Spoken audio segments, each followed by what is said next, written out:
Seigneur, que ta grâce, seule ta grâce. Nous voulons instaurer un état de droit. Et dans un état de droit, il y a une justice indépendante. Ce n'est pas à l'individu Félix Tshisekedi de commencer à faire justice.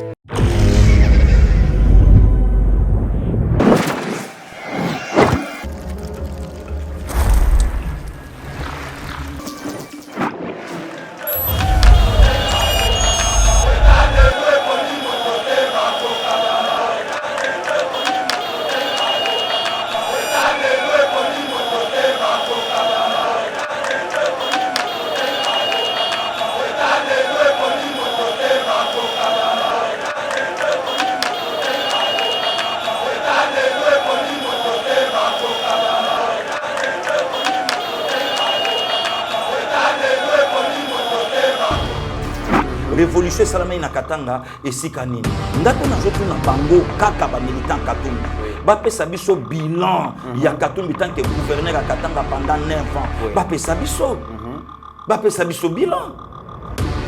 Comment les lois batunusu ba osala flatterie na misu makase kuna muntu oyo ko sa flatterie ayebi ke boko samba ndeko mitela ya eza soni pe mawa batoto kanisa de baleki biso na est-ce que problème congolité balongoli nani congolais Baboyi nanya la Congolais. Moutouté. Mais du moins pour la présidente de la République du Congo, ils ont des pères et des mères congolais. Est-ce que ça c'est un problème? Vous voulez comme ça, il n'y a pas ça des pères et des mères congolais? Oh. C'est-à-dire, les colons ont l'ingé sur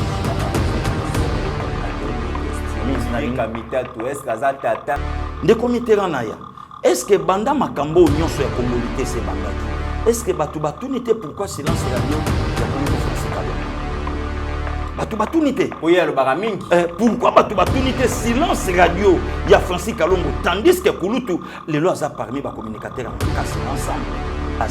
Baso comprendre que Noël Chani a longo du Congolais mais toujours sengaka que moto ya koyingela na en tête à armée en tête à mboka na le 5 commissaire régalien azala ya biso mais il peut toucher mais il toucher il pour nani parce que azomona que yepé azala babiloko monsieur ko beta masikoyo ba comment bima bango na bango omoni baboko monsieur ko beta masikoyo batu mususu bakoya uluka batelema naza déjà na bagarre à danger vungula zo ipsanga à tout moment sur les champs de bataille déjà vungula zo ipsanga à tout moment bi papa keba nazo bondela mingi loko sa asengi kaka na biso bakolomboka ne loko oyo peto lela nango mingi ndeko miti parce soki moko ba conseiller ya chef de l'état de Bongo na balola pe bango pe ba misuba arme bana ebele ba sana pe ba se pe ba payat mais asa congolais de père et de mère Congo endeko masili koti okufi osimbi ya ofele sili koti okufi osimbi ya ofele mutalaki gouverneur na Katanga simbi te ko chef de l'état sili koti okufi osimbi ya ofele endeko manini ma bénini oyo tato ya lubi. Très heureux de vous retrouver, mesdames et messieurs, dans le cadre de notre émission Éveil patriotique. Merci de la confiance au Pesabiso, pour s'informer. Et le lot tout vraiment il retrouver Bino. Aujourd'hui, 2 sujets, juste l'Ikambouya Congolité, Noël Chani, vraiment dérange la classe politique. Donc, classe politique, ils allaient diviser les Congolais, nés de pères et de mères. Baza tranquille, bazola la pongia ba bébé, ndenge fait tien aloba. Mais bah oh, bazo se sentir concerné, babi la République des Métis est dérangée. Les lots fans de la dossier wana, mais aussi la moussa archive. Il y a certaines vidéos qui existent. Oh, ezana bateau yo. Bala kisa biso déjà dossier on a 5 et toi baki ko commander comme il est lo bokolandango na Yeba TV dossier à Noël Chani proposition na yo lobby il faut qu'on verrouiller accession à ba fonction ya minene ya mboka présidence de la République présidence de l'Assemblée nationale présidence du Sénat mais aussi ba ministère régalien abi esengeli à la réserver na bana mboka ba demi da carte tata mama congolais. Kasizana ba Congolais balobi en tout cas Noël Chani makamba lobi ko sale maté banani wana Olivier Kamitatu ancien président de l'Assemblée nationale ancien ministre à plan a réagir Bokoyo Kayango Jean-Claude Mouyambo a réagir Bokoyo Kayango Didas Pembe a réagir Bokoyo Kayango Vidier Chimanga a réagir Bokoyo Kayango pourquoi tous ces gens réagissent? Mais ce qu'on tali vraiment au fond, est-ce que vous allez les Congolais, ni des pères et des mères, Bokoyo Kapasser Gili Nakatia, émission Oyo. Deuxième sujet, Tokolo Belali Kamba, détournement na Congo Airways, Matata Pogno a créé un cabinet nae Congo Challenge. Kasi cabinet nae est bénéficiaire de $123 000 non justifié, bon, on a eu na Congo Airways. Détournement PA, 19 millions Oyo. Batu bazali ko reprocher Matata Pogno na DG ya RVA tokota na kati ya dossier wana à travers cette émission.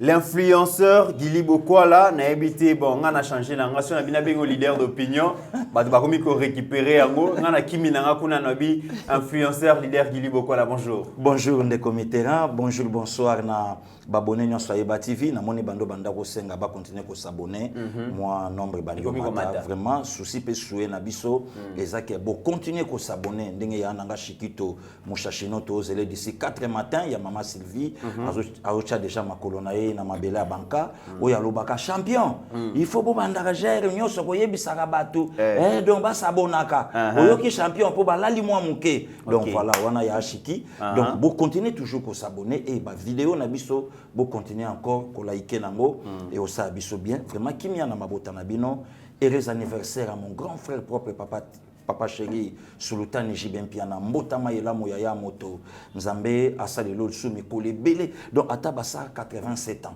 donc oh ça les ans encore un carreau tkali donc tkali ma donc ya mingi sukoleka plein succès à toi mon vieux donc yo ebikaka donc lekinayo. Pasteur Gili Bosani mutumoko lelo anniversaire ya excellence madame Gisèle Ndaya ministre ya genre et famille. Oh oui. Maman Gisèle motama elamo lo sako et aza parmi lelo ba ministre oyo Kombo de Jésus Yokana. OK. Aosa Moussa Kitoko non seulement ça Moussa Kitoko mais à 8 ministères moko oyo ezalaki dans l'oubliette. Oyo bato belé ba tchaki ngo sukate. Oyo ezalaki na oka ministère moko e banaki sans té. Mais lelo tozo pour la première fois Madame la ministre Oazo Kitatina ba secteur. OK. A ko découvrir même na babiloko o biso ye bagate. Voilà ce qui se passe dans le secrétariat général, tala makambole kaboy, tala boy. Et lelo baza bato biso jeunesse. Il faut soutenir ba maman ndengwana, ya boanya, ya mayele pe ya bolingo. Nzoka lelo pe mokolambo tamana ye, nzamba salela ye bolamu, nzamba batela pe musungi na ye, abatela pe libota na ye nyonso. Très bien, Pasteur Gili, en tout cas na kombo Eba TV Mobimba papa chéri, en tout cas joyeux anniversaire Eba TV. Totombeli otobi kozali moko ya ba fan na biso et place ozali nzambe abakisela yo ebele république ezana besoin na yo tala kaka artiste munene ya mboka oyo pourquoi pas to suite au joyeux anniversaire madame son excellence Gisèle Ndaya pe en tout cas joyeux anniversaire nzamba pesa yo makasi apesa o sagesse ya ko conduire ministère agent et famille à bon port et surtout que nzamba pesa yo vraiment makasi pour ministère wana ndenge Pasteur Gili lobi ozana 7000 agents oyo presque 3000 baza non payés nyonso ezala mutu na yo et puis ba collaborateur na mususu tozu information bazali ko sala musala na basi anzete alors que ba servir république tala ba défi ozanango tokolobelango mikolo ekoya Pasteur Gili Noël Chani acteur politique congolais à la musi eloko moko oyo lelo ezali ko tia pagaille na classe politique. Actualité a dominé les lots na dossier Noël Chani, dossier à congolité, à lobby et sengeli ko verrouiller accession na ba fonction mususu, ba fonction souveraine, neti présidence de la République, présidence Assemblée nationale, présidence à Sénat, mais aussi ba ministère régalien abi et sengeli bateau bako assumer ba fonction na base à la congolais des pères et des mères, mais c'est comme si ba boaki maya mungwa na mabulu ya ba vers les terres bato bakomi ko bima Pasteur Gili avant to kota na ba dossier moko na moko yo réaction les anonymes. Non, d'abord on comité na ya merci tant que vrai congolais des pères et des mères les sous donc nazolo banamoni lo ke sali bato pasité Noël Chani alongoli ba congolais té alobite ke soko botama na maman congolaise oza congolais té alobite ke soko botama na papa congolais oza congolais té alobite ke soko botama libanda ya Congo na baboti ba congolais oza congolais té mais du moins pour oza la président de la République à quel plus loin ndeko Mitterrand bande ko musulu ba oloba il faut ba yo kasoni tango ndeko Noël Chani alobi pour na kozala même chef d'état-major général, il y a FRDC, il faut ça des pères et des mères congolais. Mais et là qu'on a éco-divisé, pourquoi tous allons diriger na James Kabarebe, oh batu nyoso bayebi ke Rwandais, le ministre de la défense na Rwanda.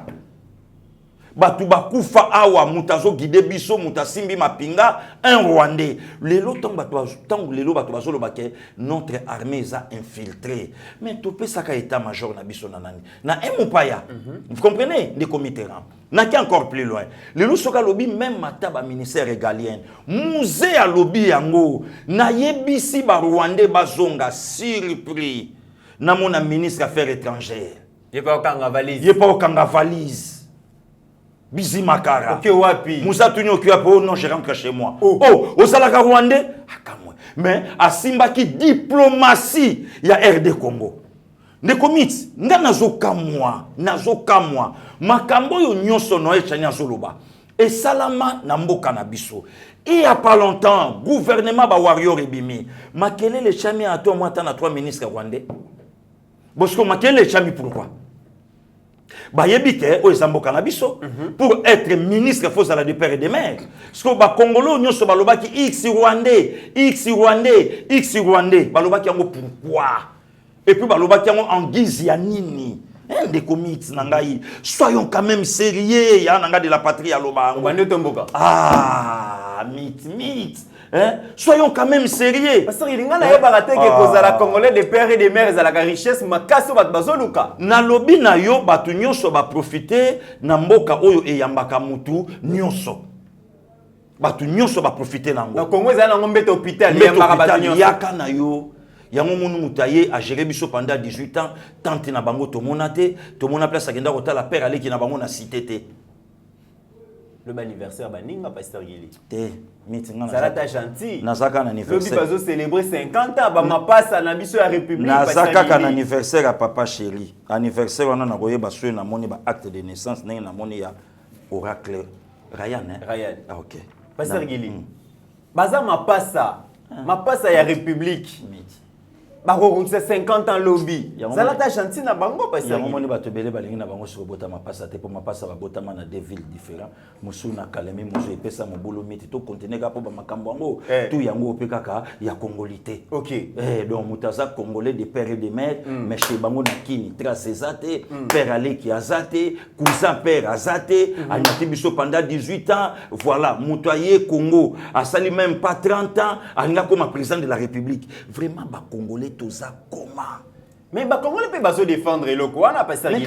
Comment ba congolais des pères et des mères bazo défendre proposition de loi ozo confier mboka avenir mboka na bango Congo Afrique congolais na bana na bango mais comment des congolais peuvent dire non à proposition de loi de commit na lobaka non na plateau bandeko ba Hollanda biso ngana niataka mutu nyonso soka bimi soki mutu pas zoni na mboka na soutenir ye lelo na lo bango di tout bravo lelo na émission onde ko sangwa sali tala ndenge vidéo etamboli monde entier jusqu'à tel point ya ko recadrer bandeko na ye baninga na biso pa lobi ke naz c'est ça la congolité omoni makila ndenge gangi pa sango omoni makile gangi e pa sango ndesko makila na biso yango wana.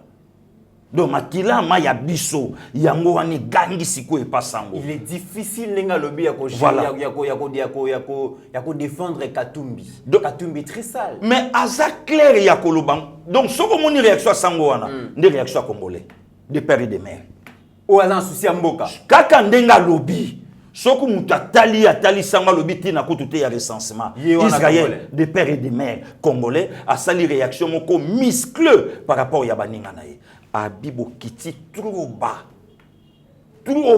au lieu de défendre la République, vous défendez un homme, un individu. Daniel Safaza prêt à coller bandegone congolais pour défendre Moïse. Lui c'est un aventurier, il ne représente absolument rien. Oh, Pasteur Gili.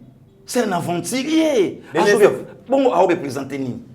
Ça à représenter ni. À représenter ba électeur na habité ceux qui a lobby Daniel c'est un aventurier. Après olia bandegone congolais. Na lobby asalia nani soka lia kabatu na butu nyonso ya nkuku le bimi na poisa qu'ils nous disent que non je suis sorcier. Makambo mokonzambo kalobaki bandoki moi j'assume na la randoki. Pasteur Guili. Il y a mon ami Souni na Bouté, Silité na Bimi na on a Moyi, Oya Mangana.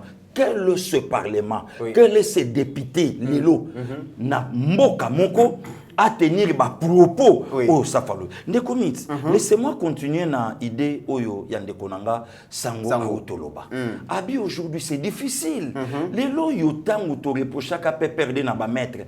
Lo na moni batu nyonso ba mimaka ba mabenda wa maboke koma ba mo mekuse moya tindika buta ta ku ezate ba kansara soki awe vimbinde donc maboke koma ba mo mekuse kasi maboke koma mekuse bonga kotindika wana ndengeni.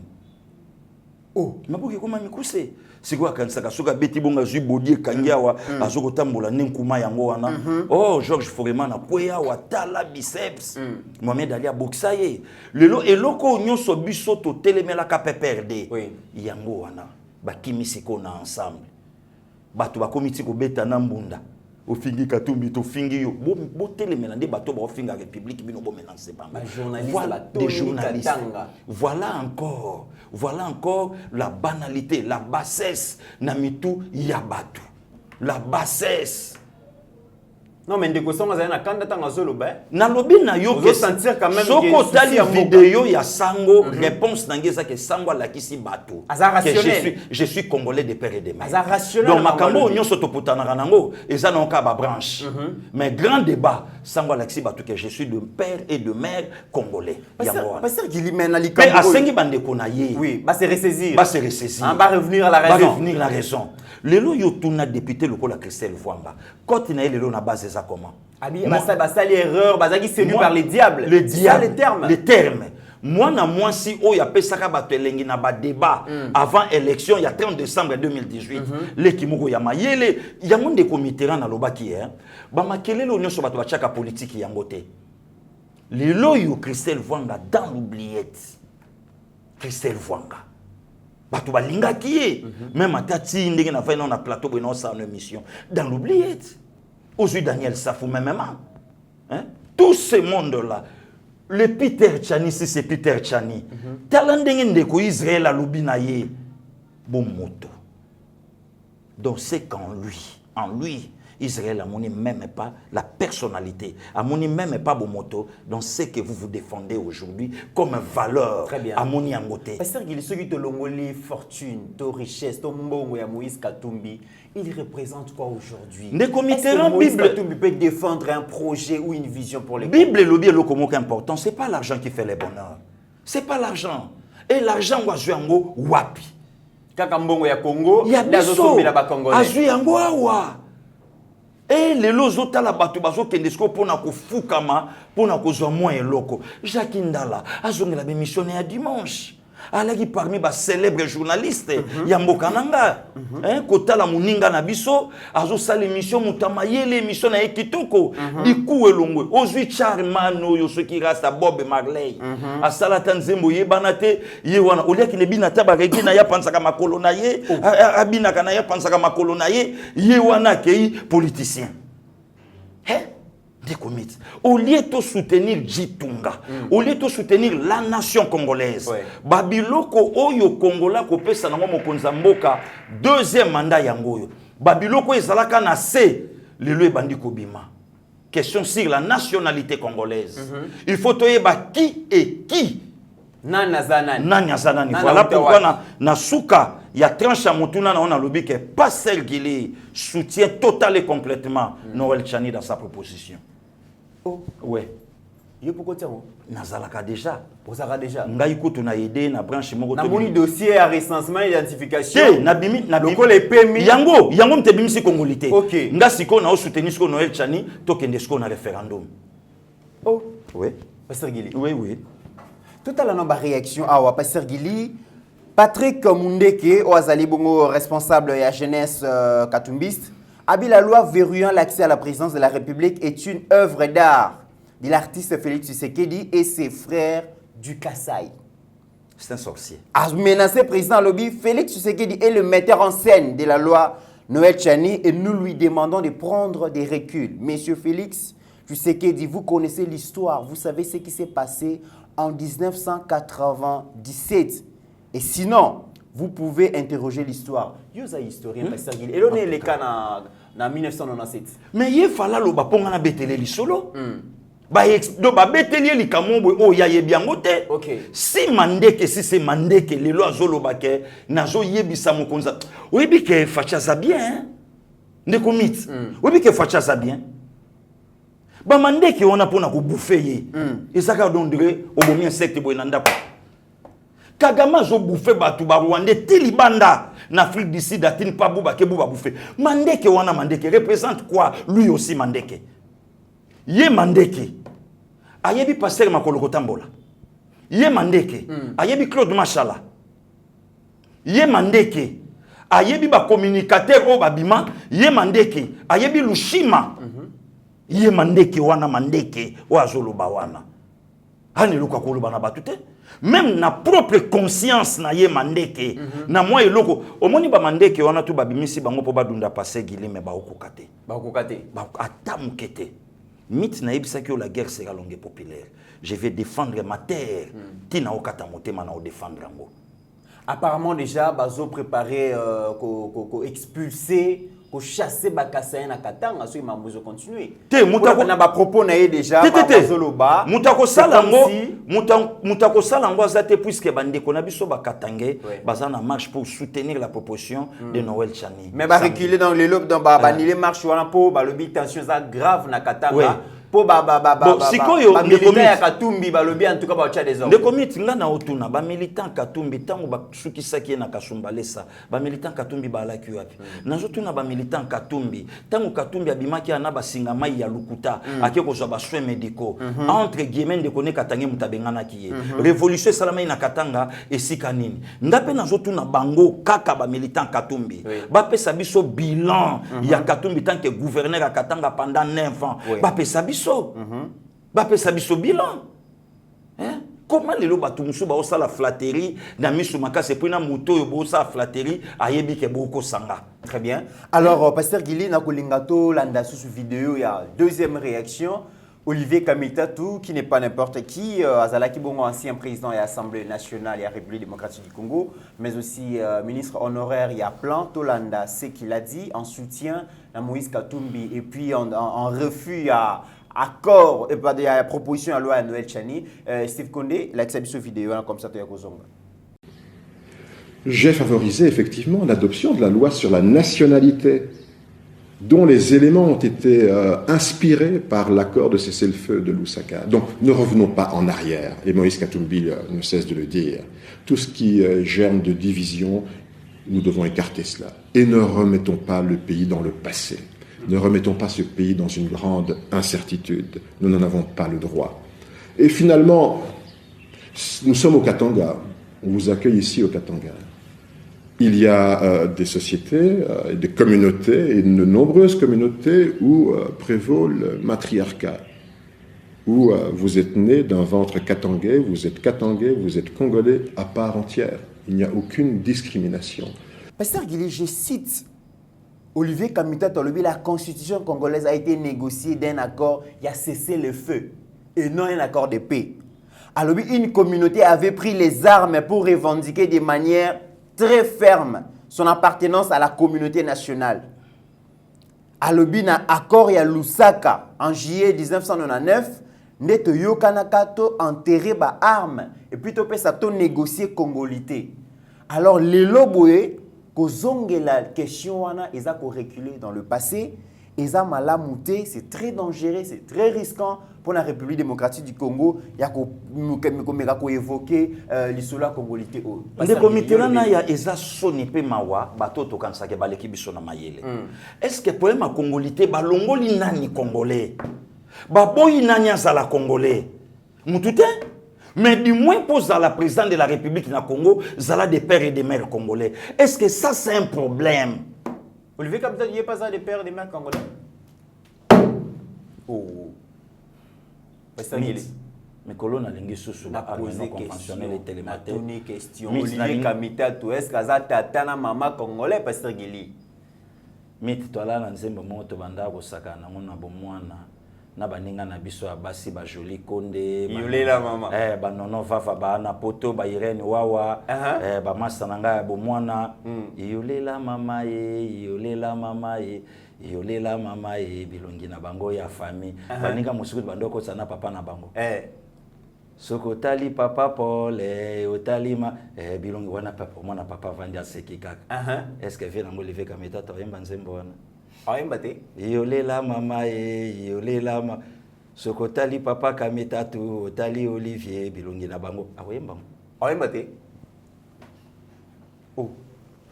aza mwana ya Olivier Kabiapa ya papa kameta to ya Cléophas ayemba te nga na yebi bon à moins que ozala ba révélation ya kopesa nga na yebi kaza mwana ya Cléophas nazongi na maloba ya Pasteur Makoloko Tambola nazongi na maloba ya Lushima Njate nazongi na maloba ya ba communicateur ya PPRD makambo baloba pour Olivier Kamitatu baloba nini Pasteur Makoloko Tambola tanga kombo papa na ye atinda Olivier Kamitatu patanga kombo papa na ye nalobi bien Pasteur Makoloko Tambola mikolo bakosela sumu to likambo te soki nga na koseli makambo bakata video balakisa Makoloko Tambola alobaki na loba nga makambo te atraduire nga na justice dans loi ya Tchani pe zali ko toucher mais na lobi na yo bango moko babandi komi bimisa to zalai kaka bwena Christian Bosembe il y a quelques journalistes bazui mbongo wa Moïse Katumbi bapesi bango mission basape baction mokonzi réaction bandi papa lelo totala bango na Katanga ba même bato basalaka réaction bango wana ndi bato ndeko Israël asungi bango na bolingo na ye bazonga na nzela asungi bango na bolingo na ye bazonga na nzela ndi bato wana Pasteur Gili question moko nabi papa Olivier Kamita non papa Cléophas Kamita tout azalaka pembete nabi te maman de azalaka pembete ndengeni comme ça avant toi avancer te mama pe azalaki na ye pembete mama pas azalaki pembete mama pas azalaki na ye comme Olivier Kamita tabima médecine ndengeni nzambe ka ye moko ndenga bongisa mais ndenge nga na yo kaka na kati ya ba discussion bapesaka pe nationalité ya papa menga na yebi papa Cléophas Kamitatu parmi ba père indépendance congolais des pères et des mères mais na yo kaka nationalité moko ya mikili ya poto mais oh eza lokola donc locataire aboti mwana elongi ya kolo lopango mende sika makofi betamaka yango moni batu wana babandaki siko kobima ebele po babotola biso Kongo or Noël Tchani azolo beloko moko important babenga na bango te c'est pratiquement impossible mais du moins eza na babibonga po oyingela ni sika wana il faut zala tata to mama ndo botama nde toyebi et kozala plus rassurant nde komitera na ya na lamuki na tongo pas joli se ya tindelinga vidéo tozopesa imbote depuis royaume Belgique mama moko bayambi na top Congo awa mama ya mayele mama wana za clair ya koloba sa propre vie na miso mokili alobi na bota mwana moko na un monsieur camerounais mais nga mutu na bokoli mwana na Congo puisque na zwaka mariage nanga et salike na zongi pe na boti bana mususu mais un jour Léopard azobeta na Cameroun na talibana nyonso bavandi baota la match kaka mwana o na botana papa camerounais oyo na kolisier awa na Congo azo sepela pour que Cameroun a gagné Congo au détriment bande konaye mama na lobi na yoka mwana ye abina yoka nzoto mabe et soki lelo mwana nga telemi a postuler mutali boso ko zala pas combattre et moi sa propre mère vidéo ezali makambo na oloba vidéo eza etamboli partout je le sais la exception vidéo wana voilà maman wana zolo bango la exception vidéo en tolandango la nationalité de l'ancien président la question refait surface certaines voix se lèvent pour demander à ce que qui puisse être mentionné dans la prochaine loi électorale que le président ou un candidat président doit être de père et de mère ayant la nationalité congolaise. Vous êtes de cet avis? Moi, je parle de ce problème depuis très longtemps parce que tout simplement, je vis cela. J'ai un fils, mon fils aîné, il est camerounais, son père est camerounais. Je l'ai élevé ici au Congo.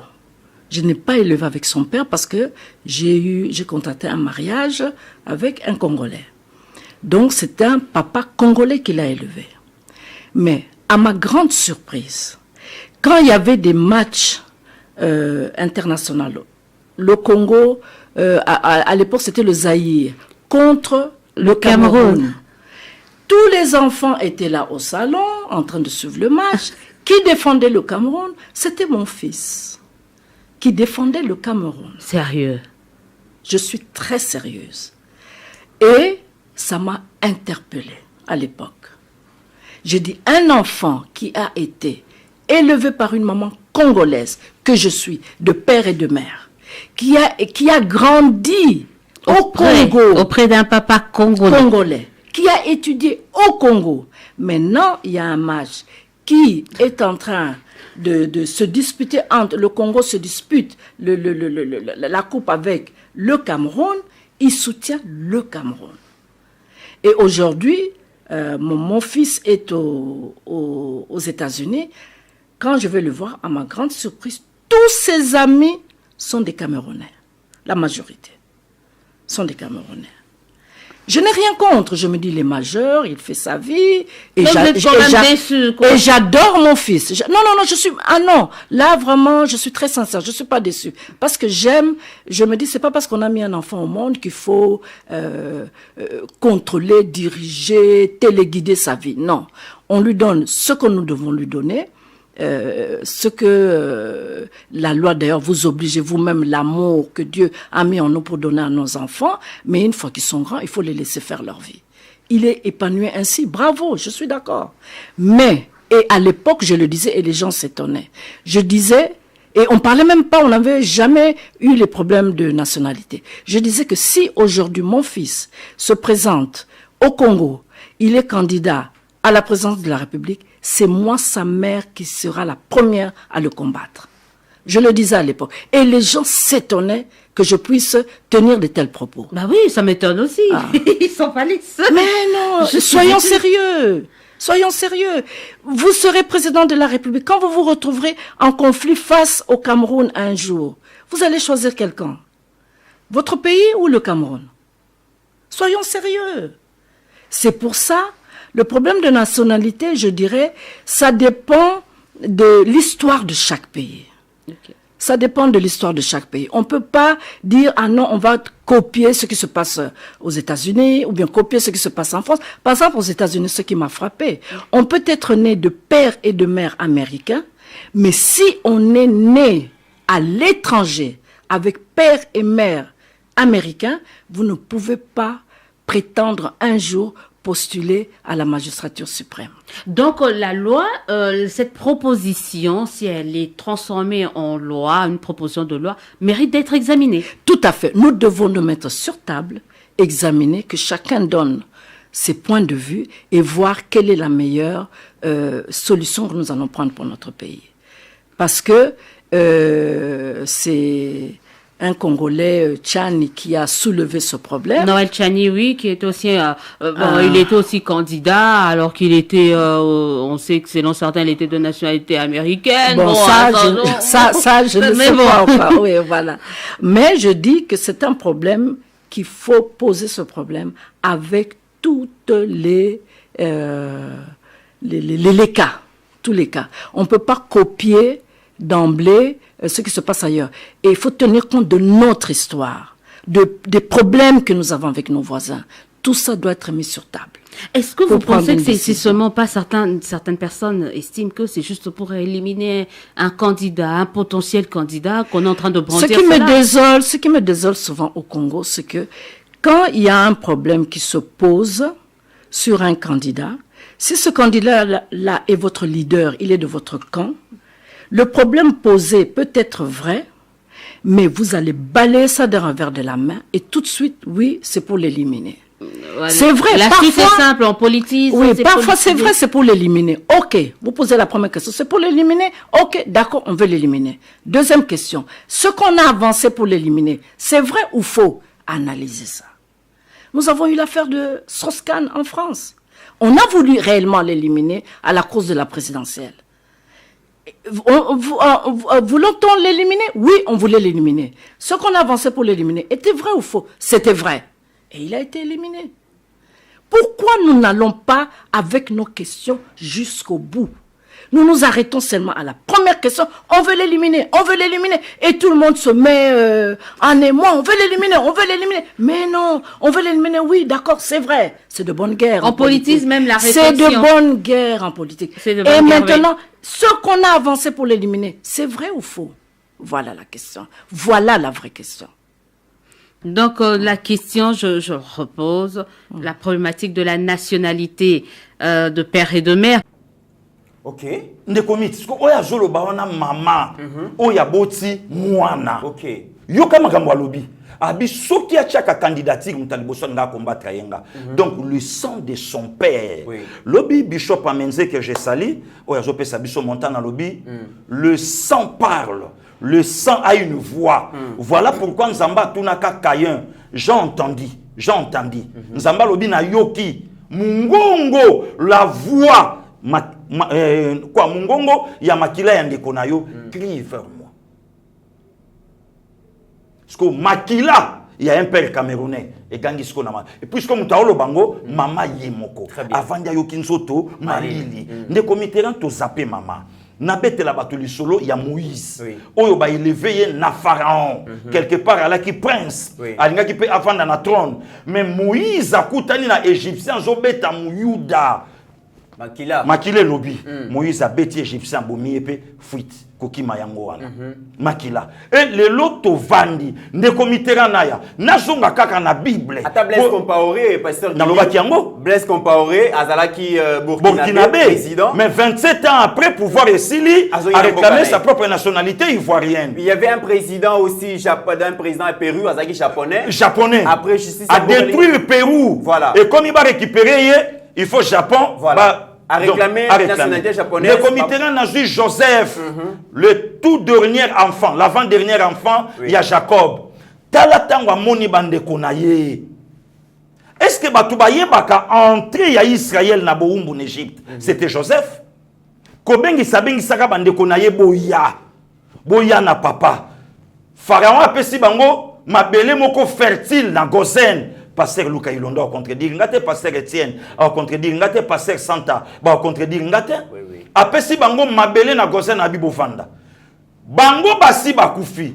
Israël a se multiplié en Égypte. Les Égyptiens babi les dangers nous guettent. Surtout bito tika bateau. Dans les jours à venir, ba boto la bisomboka. Neska ba Moïse ba yaka ko botama.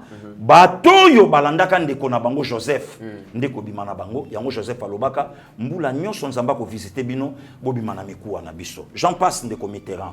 Touti kozala na Joseph Kabila na pouvoir. Toyebo eleki. Touti kozala na Ubewa na décentralisation. Ba Congolais ba bosani likamba minembwe.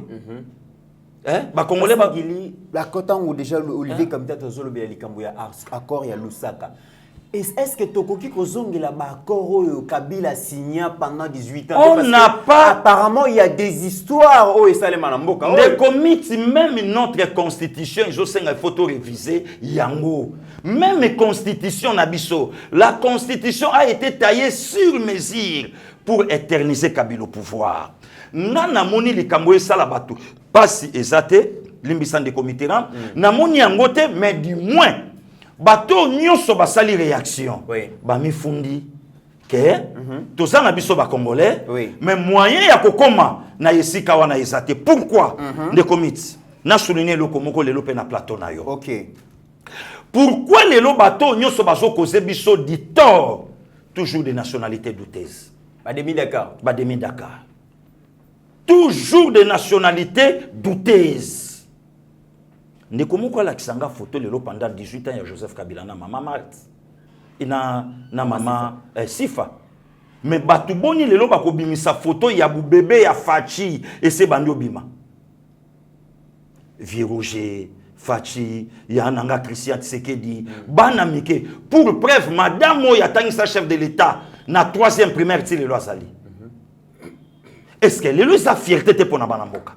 Pourquoi les présidents nationaux, Léon Mboka Nabiso Baza menacé, Mouzé parti bêtement, Oyaye, nationalité Moboulou, et Lélo Fachi à perdre pouvoir pour Nanya Lissousou. Mais Olivier Kamita, tu as zolo baki bazoaka arme pour réclamer nationalité congolaise. Ceux qui loi Oyo et l'équipe na parlement, arme pour nous réclamer nationalité. Bon, Nangana Yebisayo, il y a des politiciens opportunistes comme Olivier Kamitatou.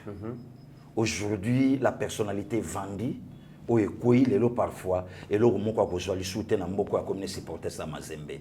Est-ce qu'un ancien président de l'Assemblée nationale, les lots à cause de la Nassima, il y a un gouverneur, il y a parti na ye a Tekela Katumbi. A Tekela ye. Tala niveau. De comité ranaya. Est-ce que banda makambo nyonso ya congolité c'est bandaki? Est-ce que batu nité pourquoi silence radio ya kulutu Francis Kalombo? Batu nité. Pourquoi batu nité silence radio ya Francis Kalombo tandis que kulutu les lois a parmi ba communicateurs makasi ensemble. Batu nité.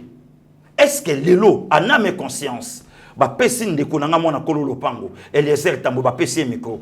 Aboyi ata yo moko la congolité le loyo ba pesi de konanga mukeba inkoso ba pesi micro et que congolité mabe o yemo ko azali le lo même isafu ba pesi mabe de comiteran na ebisio la personnalité plus que toute chose côté kabo moto pona mbongo aussi la même na valeur de yango le lo moni président ya parlement ancien ministre ya plan le lo ta la réaction Oyo ezolakisa biso batu wana babenga bango baramasi.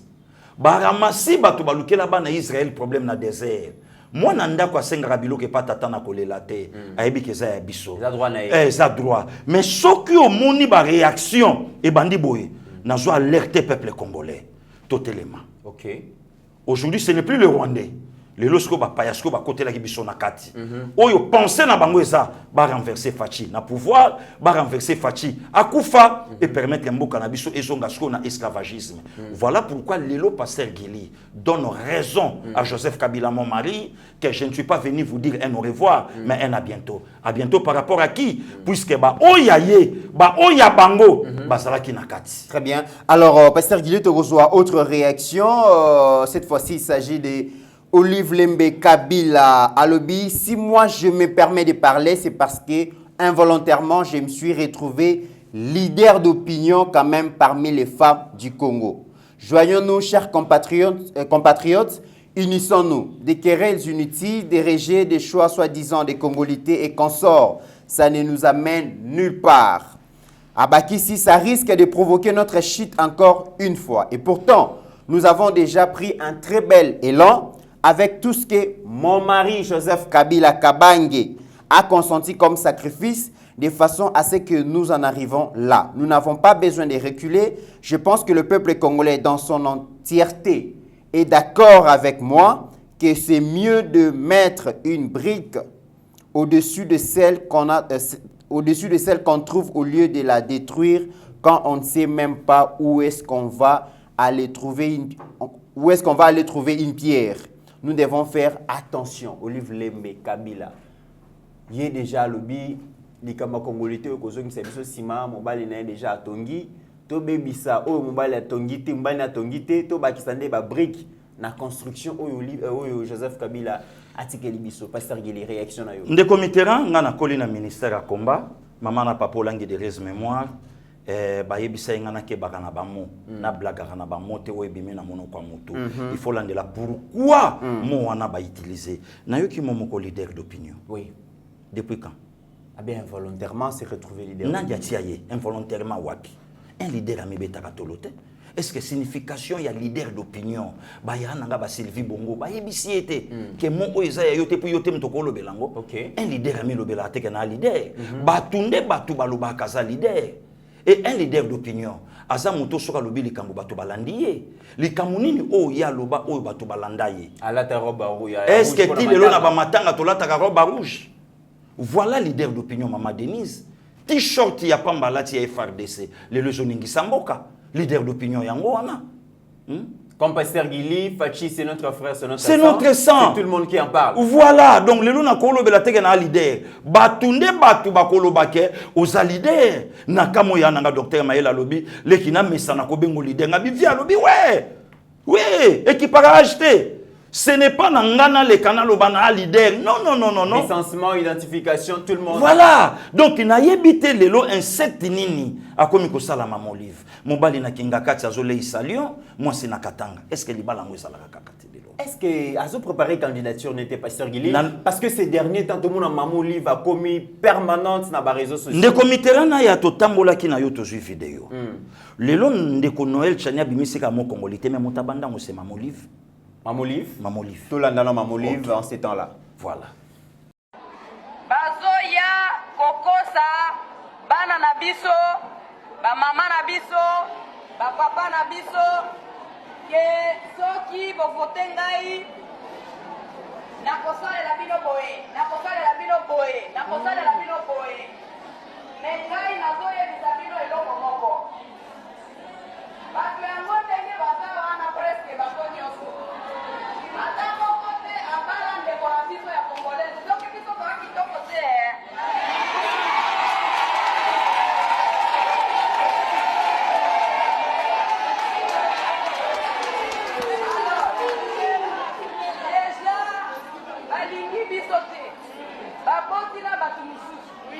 biso bamama soki ozwi libala oyo eza mwa bien osalelaka mpe fami na yo bongo soki kopesi bango kwa olingi kotika vraimen ke diambasadisi wana olie ezala ya epa na biso moko ekende epai ya baninga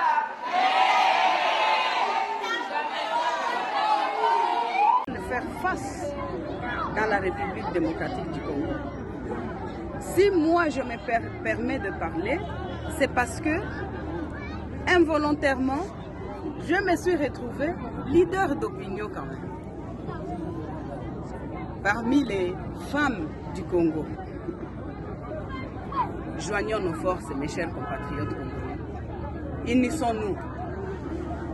Les querelles inutiles,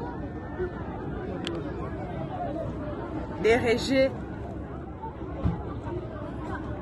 des choix soi-disant de congolité et consorts, ça ne nous amènera nulle part. Ça risque de provoquer notre chute encore une fois. Et pourtant, nous avons déjà pris un très bel élan avec tout ce que mon mari Joseph Kabila Kabange a consenti comme sacrifice de façon à ce que nous en arrivions là. Nous n'avons pas besoin de reculer. Je pense que le peuple congolais dans son entièreté est d'accord avec moi que c'est mieux de mettre une brique au-dessus de celle qu'on trouve au lieu de la détruire quand on ne sait même pas où est-ce qu'on va aller trouver une cuillère de sable. Nous devons faire attention. Chaque chose a un début et une fin. C'est même la Bible qui nous enseigne cela. Nous-mêmes, êtres humains, nous naissons et nous mourons. Pour dire, il n'y a rien d'éternel ici sur la terre de Dieu. Sauf que le Seigneur nous donne l'occasion. Le Seigneur nous donne des opportunités qui permettent à ce que les traces de nos pas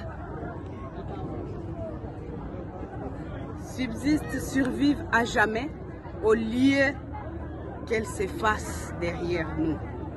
Le plus important, c'est que nous laissons des traces et que les autres viennent rajouter les leurs de façon à ce que nous avancions dans... Ils ont campagne il y a 2018.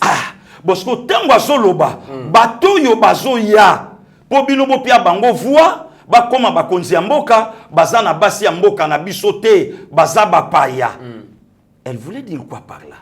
Alnaka lobanine. N'est-ce pas la congolité o lelo chanya Zoloba?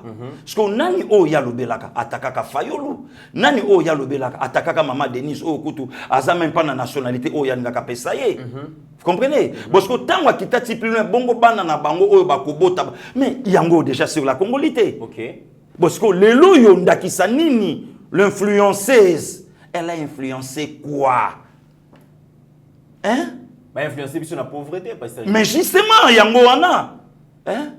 Oh, bah influencer sur la mendicité. Au sangisi ba mama, alopesi bango pièce. Hein? Pas ça cannabis sauté. Na joué baté tant maman li va sala ba sortie médiatique na ye, ba sœur na ba Sylvie Bongo ba futa ka pe bango mbongo pene na ye, mais ba recadra kaye. Boyete. Non, na simana finalement. Bon na yebité parce que maman li finalement a commis politicienne. Parfois pe cause la kaka boko pété pe ba plomb. Bon, et ça la rapé bongo ou bien manque pe lo kwa koloba. Et cause la peine pe mutakola na famille na ye, ya na ngambila bela yemba mona beyanga, motosoka kolni za le banda bo mwana. Mais son mari fait l'opposition dans le silence. Mais na lobi hein, soki mboka oyo ezali lo ndenge komi lelo. Mais c'est son mari. C'est son mari. Hein? C'est son mari. De commit. Est-ce que aussi tout le monde a même attachement ya belle fille vis-à-vis à sa belle-mère? Aussi tout le monde a yango attachement ya belle fille vis-à-vis na belle-mère na ye. Est-ce que aussi tout le monde a yango? Oh, mais pourquoi le loup mutazolinga? Et puis pourquoi le loup mutazolinga a toujours ba arme non conventionnelle? Totombole toujours ba master likolo. Pourquoi le lo yesoka mi bengi leader d'opinion. Asale la ka venanga chadari prière officiellement. Nzamba betango kara. Ayoka yangote. Lo samba mosumu kepesa kanzambe kanda. Prière de via. Prière etenga ma milinge kenda mupanzi. Pasegili monango pasegili. Bon chadara bima chef de l'état. Est-ce que chadara joie? Hein? Est-ce que lo sambo ya salela a jongi sabiloko? Nzamba yebisi zakayo zaché. Zachetanga jongisi biloko abatu. Nkolo yebisi abi le sali est entré dans cette maison. Pour Nzamba yoka lo samba shadari, est-ce que ça jongisi biso ya biso? Tout ce qu'elle a comme fortune aujourd'hui, elle a isa où? Ajuango wapi? Na quelle famille oh yabimeli? Est-ce que maman Lifazo peut-être a constaté que ma communicateur il y a Joseph Kabila basala ki musala malamute ya mouye mo razo s'inviter à débattre ndengeni? Non, azoli mo ami kozwa défense. Te ndeko mitterrand azolinga kaka bon amisala populisme. Yango na lobi soka lobi ke ezeloko. Ba pesa biso même élément moko ya Kabila dans les bons et lo baranango le lobana kini oh le lo Kabila sa te to vandi tobino et loko Kabila. Kabila tikata nzetambila te. Kabila détruit le Congo, vrai Congo, oh, Kabila fala ça pendant 18 ans. Yango na Kingakati. Bala kisabiso parti moko na kati ya Kingakati et kokani na Congo. Ezate, Kingakati c'est le ciel, Kingakati c'est paradis. Nambo mon abiso. Nambo mon abiso ndeko Mitterrand. Hein? Donc lelo maman livre azana conseil mon côté. Oh lelo akolo banabiso que Brico déjà mobali nanga seati, quel est ce mobali? Oh, officiellement batombola yote. Officiellement batalisa open amiso batute. Ah, ndeko miti. Si kaba arma boyebetama puisque les lois sont considérées comme une politicienne. Oh, ouais. Donc il faut que mando qui a onyo so mais tout ça betanate. Le lois ça suli kama mamata. Maman mangisha nkuta ko changa tembete. Maman Noéline Kassa pasteur Alfred la coach en tembete. Même maman Brigitte à papa Marcel Mbouy. Akobo ya tabi yemo comme ta okota na terrain, si kapé banana basimba yena nzoto. Très bien, pasteur Guillemot. Autre réaction d'Idas Pembe. L'IDES Pembe Abi, on est bien d'accord, cette loi discriminatoire ne passera pas à l'Assemblée nationale.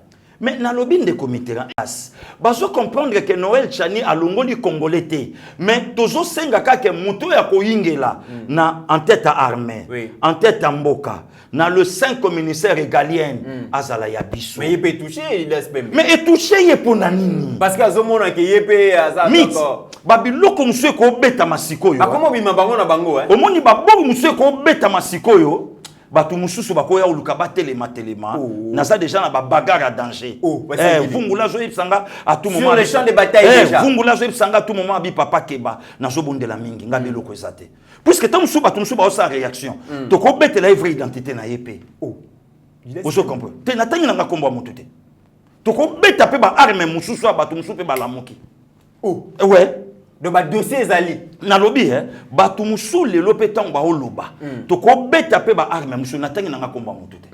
Est-ce que vous allez ka beau père ya mutute? Oh parce que ngita mambo bandara Beaucoup de beau père nous un problème pasteur Gili. Kenga na lobi kaka mythe. Puisque batu mususu ba okotaka na ba zone mususu, ba yeba kazo kotango par rapport ya. Alors tango zo kotango okuta na pe opposition. Puisque sikope to ko beta yo. Na lobi ka batu mususu. Na mutu nyonso azo kota na terrain pasteur Gili dans terrain Congo.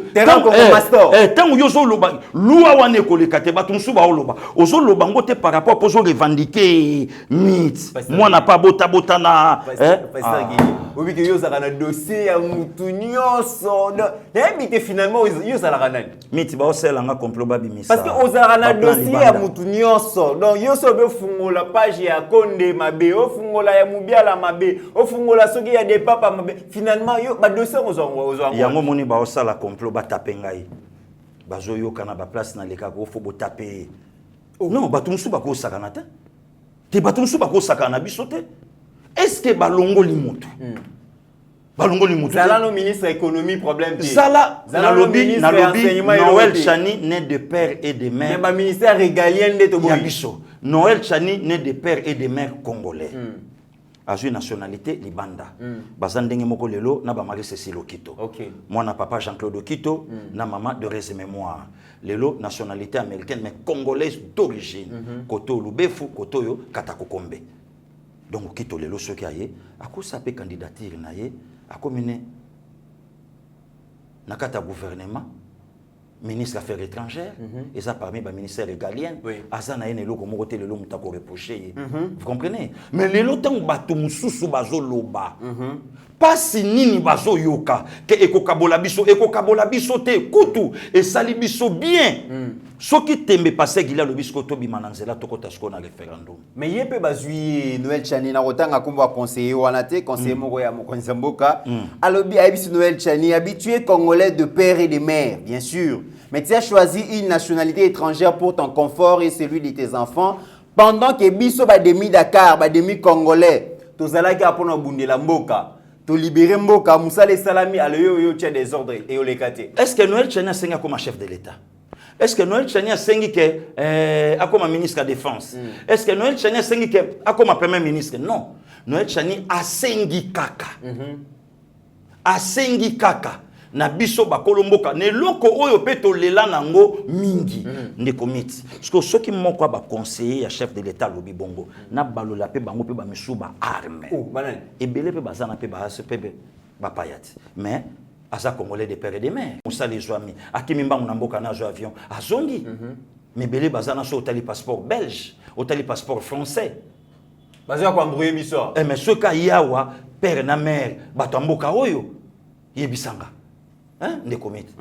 Pourquoi les loba ndeko na biso ya motane ezo sala bango pasi tango ndeko Noël Chani azo pesaka ba proposition oyo eko faire avancer mboka na biso bandeko motane mit na lobaki moto nyonso kokosa na français ngano ya ko expliquer yango bandeko motane ba meti mit na yebite nga lobika motane moto na ngai nga lobika motane pona nini bandeko ya motane eloko yo sa bango pasi ndeko Mitterrand à partir à Luanda, Lorenzo a eu pouvoir. Banani ba critica Fachite ba bien escaso mona Lorenzo te. Lorenzo kutabimi na MPLA, même parti na père politique na ye, Eduardo. Mais Lorenzo abandina nous koniata. Bateau ya parti na ye oh nanu ba salaki pour preuve mwana. Y ancien président oh lelo ya ko olengela. Mais na ba source musuto vandende komiti. Lelo batu musuba oloba wana.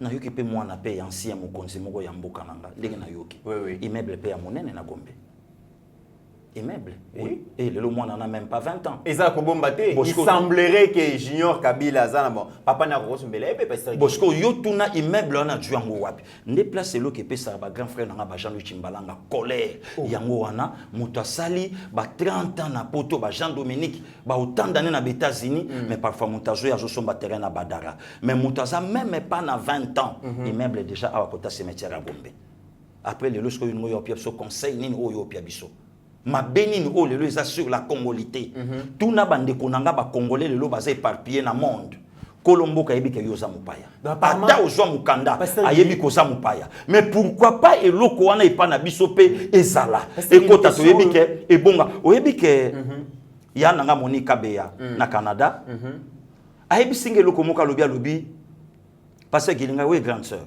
Abi, au monde, loko yo loba soutenons Fachi. C'est notre sang, c'est notre frère. Et nous loba que soutenons Moutounion Sokoya na kiti abokonzi. Azala notre sang, azala notre frère. Yana moni kabea. Apparemment, question il y a congolité yo loba ka eloko moko ba comprendre ka yote. Bi soutenons Fachi, c'est notre sang. C'est notre frère. C'est une façon ya koloba ke le loto zui na mutu ya mboka na biso. Ndeko na biso. Okay. Tata mama congolais. OK. Et tant aux balikambo à congolité ozana ba méchant mabe pasteur Yeli. Mais na lobi. Et là on les autres tombeaux qui ça vraiment boy. Ndeko mitera makila.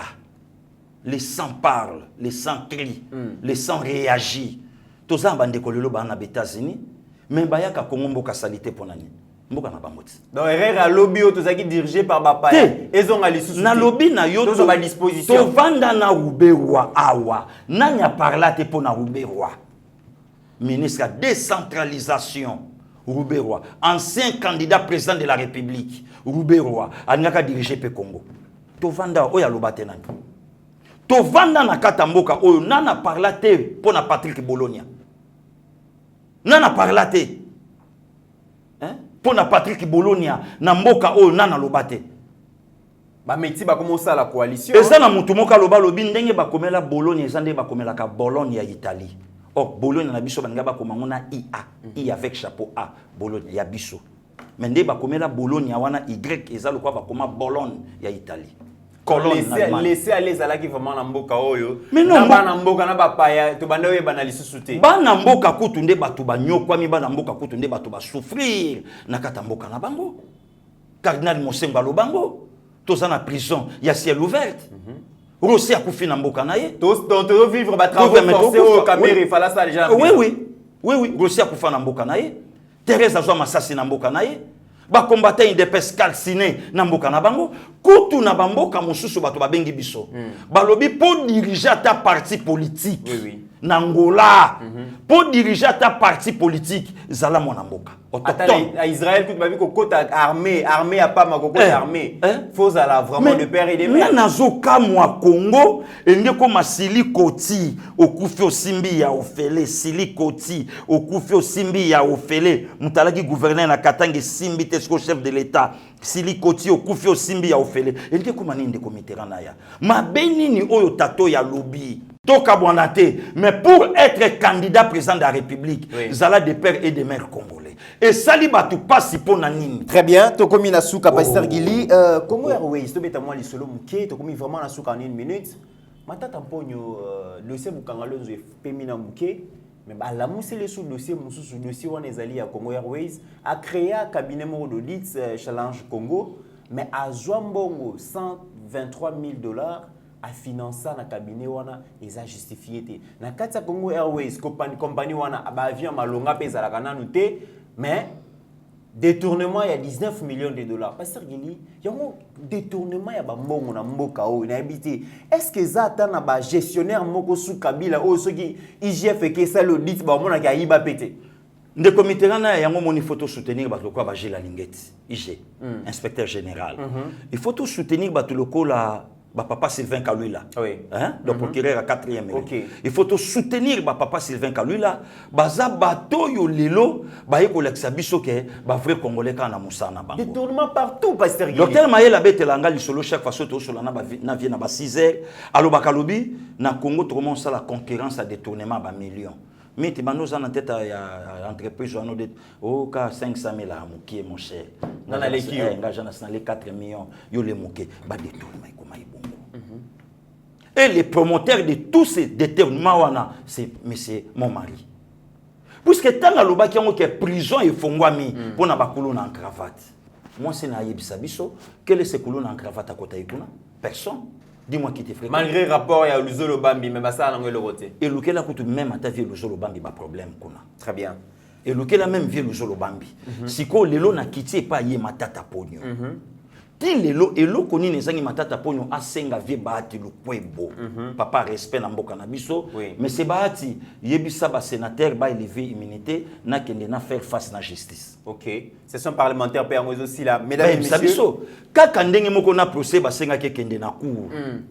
lelo ba vérité yango ne bandi kobima ba avocat ba zolo beloko mususu mais muta bomba pe vérité akoka pe koyebisa pe ba avocat te que non bolo baboy mais le temps ba avocat ba zolo ba que non il y a pas de preuve il y a pas de trace mais toyo kango depuis makala détournement intelligent donc détournement sans trace sans de preuve les 15 toye basiko sort véridique définitif donc lelo ozomona que régime il y a 18 ans oyo mama zo kumisa Pierre Bacha mais aloba pe na biso le cas 500 ba mama 555 millions mobali na ye a posé pierre à construction à aéroport wa piango et kenaraboy aloba na biso dans Simi aloba na biso a se justifié na 10 millions de morts pendant 18 ans na est aloba na biso très bien donc wana ko aloba na biso te oyo lelo comment le cannabis ba jeton te mythe so na ke plus loin ko lobako donc maman Denise en attend calculer babiloko na soute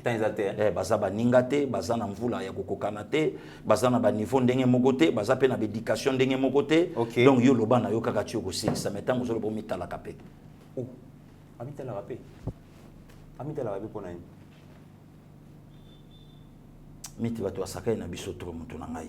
Mesdames et messieurs, c'est par ici que tu silice émission to boy ba armeno conventionnel et bi belé bitumbezana moulai Pasteur Gili tozongi sur le maloba pour clôturer émission alelo. De comité merci na Boston mabiala depuis Istanbul, je vous salue Titi Lumbu bientôt na Kinde kwa moto donc ba Sylvie Waingo pardon tozakaka ensemble donc Tati Lukusa de tous les temps de tous les jours nzamba batela oya ngai motema pire mutu nanga chudabis ya all ngaende la promesse nkola batela ndeko donc baladi mvula production biso tozo kende kaka ndenge oyo nkolo azomema biso le véritable londonien Etienne Kimoto ya mama Lili tozakaka donc lobiso nkola azongite ba arme ndenge se tombwami e okitali shute potoko oteka mboka te papa Simoki Mbango lobaka na biso lobumbanti merci et à la prochaine. Merci beaucoup Pasteur Gili, merci beaucoup na Floringo Malanverse, merci na Papa Albert Bakat, merci na Mama Malumbuyi Kulutu Yabaleki Azali pe Azanano. Merci na Binonyo Sobozali Kolanda biso na République démocratique du Congo et à travers le monde Bitumba Eza Makasi, préparez-vous parce que dans les jours à venir Ekoinda bozomo on a déjà qui ba vrai congolais ba komi côté lema sokoza congolais telema kota Bitumba o soza congolais te tala Bitumba na fenêtre kasi soko bimisi maboko ba ko kata yo Pasteur Gili déjà tomboki makasi likamba congolité na tikala koyeba te ke kozala congolais des pères et des mères ils a richesse tozangi ndaku tozangi voiture tozangi nyonso mais richesse tozana ngoto ba congolais tala ndenge ba komi ko luka nationalité congolaise et c'est moi kozala congolais des pères et des mères je suis fier de l'être et portez-vous bien mesdames et messieurs car chaque jour est une vie. Seigneur, que ta grâce, seule ta grâce. Nous voulons instaurer un état de droit. Et dans un état de droit, il y a une justice indépendante. Ce n'est pas à l'individu Félix Tshisekedi de commencer à faire justice.